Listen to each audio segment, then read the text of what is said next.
तो जय हिंद फ्रेंड्स। आज हम बात करने जा रहे हैं कुषाण वंश के बारे में, जिन्होंने भारतीय इतिहास में मध्य एशिया, उत्तर भारत और पश्चिमी चीन पर अपनी प्रभुसत्ता को स्थापित किया।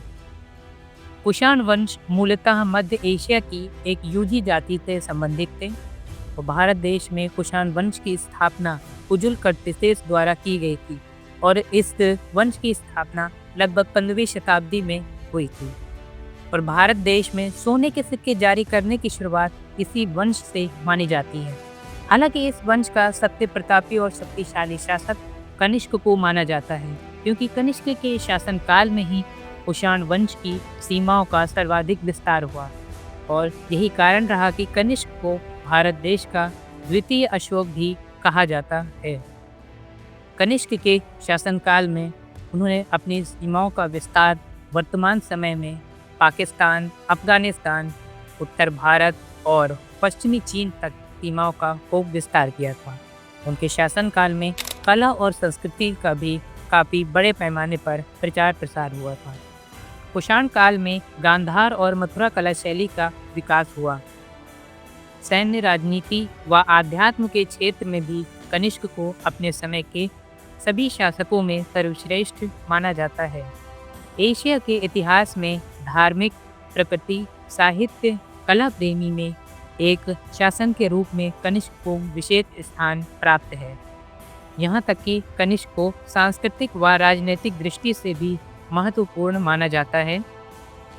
कनिष्क ने विभिन्न शासकों को पराजित कर उत्तर भारत में कुषाण साम्राज्य का विस्तार किया था।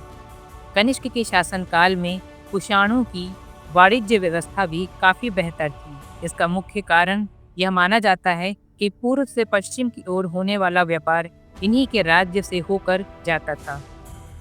इन्होंने पूर्व में पामीर के दर्रे पर कब्जा कर वहां पर भारतीय उपनिवेश बसाया था। यही वह दौर था जब चीन को पश्चिम से जोड़ने के व्यापार के मामले में यह क्षेत्र महत्वपूर्ण भूमिका निभा रहा था। उसी समय भारत में बौद्ध धर्म का प्रचार प्रसार बड़े पैमाने पर हो रहा था। कनिष्क ने भी बौद्ध धर्म का खूब प्रचार और प्रसार किया। कहा यह भी जाता है कि कनिष्क ने अपने शासनकाल में वर्तमान श्रीनगर में चौथी बौद्ध संगीति का भी आयोजन कराया था।